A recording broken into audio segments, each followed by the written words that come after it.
Well, the way if you have an underground target, you can get the rocket underground where the target is. The advantage of point detonate is you have fragments in a smaller area in case you have a stringent collateral damage requirements. Like if shooting into an urban area and you just want to get the bad guys, you don't want to hurt any civilians. We actually haven't settled on the tactical delay time yet. These are development tests.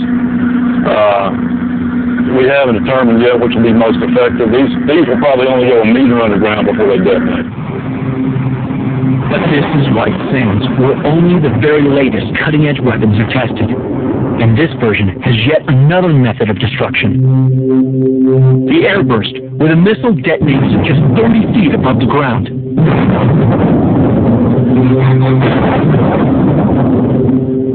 The rockets that are currently fielded in our do not have the airburst fuse mode. Right. This is a new test for them. And it will be fielded soon. The airburst gives us capability to attack a wide area target. What kind of damage will we see on the target site?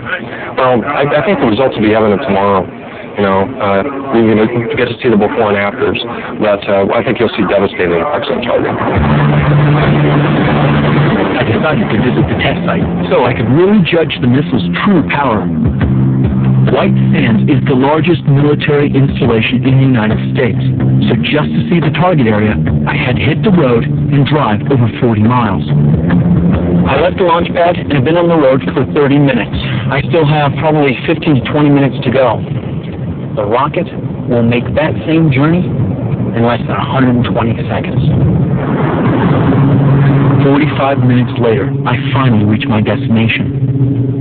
An eerily quiet location in the middle of the desert plains. It feels like the calm before the storm. I've been granted access to this impact site. Normally, this isn't a place you want to be. As you can see, these mannequins are numbered all over. But so after the test, they can identify all the pieces. The mannequins and the field gun are the target for the airburst test, where 3 rockets will explode above the ground in a shower of deadly fragments. But just a few hundred feet away lies the second target designed to show the devastating effect of the rocket's delay mode in taking out underground targets. This bunker complex is effectively an enemy command center complete with a half-dozen chambers leading off a central corridor. A structure this solid would normally offer adequate protection from small arms fire, mortars, and even light artillery. This is an extremely elaborate, entrenched position. I'm really curious to see what the missiles will do to this target.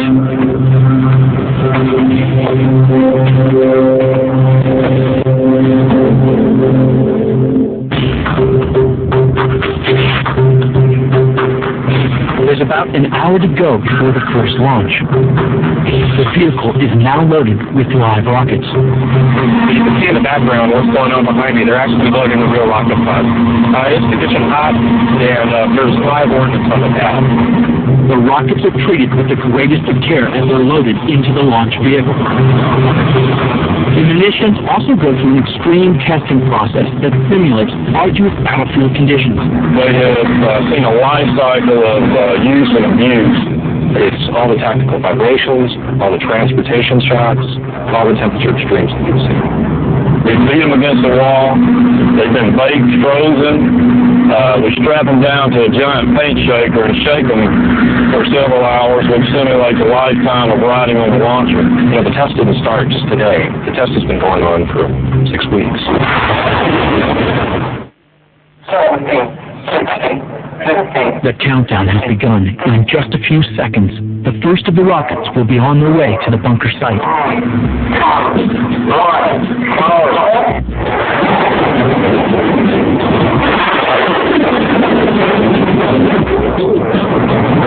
That's one of the coolest things I've ever seen in my life. As soon as the smoke from the first launch has cleared, the second launch is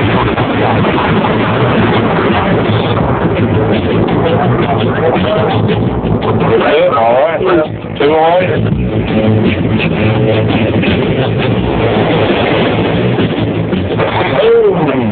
All right, 1 event on the ground. The bunker is finished.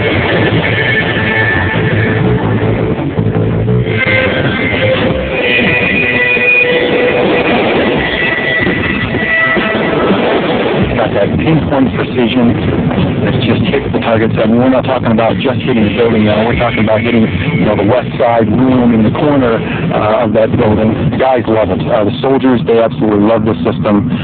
It's a powerful weapon, and just to see it fire is an amazing thing. I've been doing this my whole career, and I wouldn't have had it any other way. I love this system. I've loved it since I joined the Army, and I still love it to this day.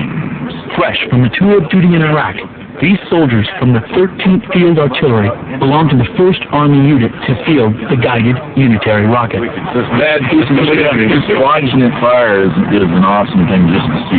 The psychological component is big, too. I don't know that there's any other system out there that provides no warning. There's absolutely no warning. Once he's targeted, the next thing he hears or doesn't hear is the explosion.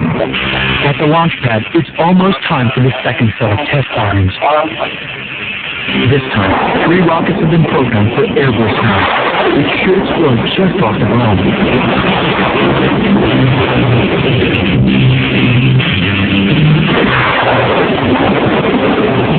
Flying up to 69,000 feet.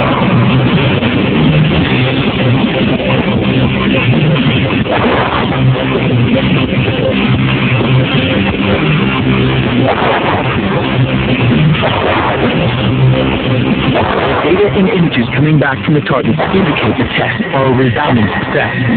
But the only way to totally be sure is to see it ourselves. How'd it go? Look for yourself. Look for myself. All right, absolutely. First, the airburst explosions. It should have rained down tons of shrapnel on our mannequins. What's amazing is when you look at this impact area, how little damage there is. I mean, it's very specific. You got a burst that comes up about 30 feet in the air, comes down and rains down metal right on the target it's supposed to hit. You look around, there's very little damage at all. It's a very precise, very lethal weapon. All three shots were all close within this area. Okay. This guy's no longer with us for sure. I mean, just the blast pattern alone, I mean, if anybody's even lucky enough to survive, there's that heat and pressure, along with the fragmentation, that gives us the full effect. This one mannequin doesn't have any fragments on it, but it's unlikely he would survive. Yeah, just the pressure on the eardrums, the sinus cavities, all those places, just collapsing. Needless to say, this artillery position is no longer functioning. Certainly the people aren't able to operate it, and there's some good damage to the artillery piece itself, too. And as for the bunker? Bunker looks nothing like I saw it yesterday. It's very changed. I mean, there were rooms, there were separate areas. There's part of me that I love explosives, but this is the hard, cold reality that anybody inside this area, it's over. Yeah, we're taking a lot of smaller munitions, a lot of effort to get at this. But with two of our rockets, you can see it's pretty much out of commission. It's finished. I've never seen a weapon that travels 50 miles and hits a target within 10 meters. And you can see that really this is not that large of a target, and we put 2 rockets on here at 2 different specific locations. That's how accurate we're aiming. It gives you great lethal effects right where you want them to be, but it doesn't, it contains those effects into a close area and doesn't cause any collateral damage outside that area where you want the effects to be. Absolutely. I'll tell you, you would want to be inside this bunker right now. It'd be over. Absolutely. The soldiers are out there doing tough jobs, and the guided MLRS has long range, and so they're able to, the soldiers are able to operate in safe areas, but yet still accomplish their missions with the guided unitary. It's a very highly maneuverable supersonic missile. 0 to Mach 3.5 in about 8 seconds. It's basically employing a ground-to-ground missile system that now the Army is able to use too. And being able to have that capability is really can turn the tide in some sort of conflict.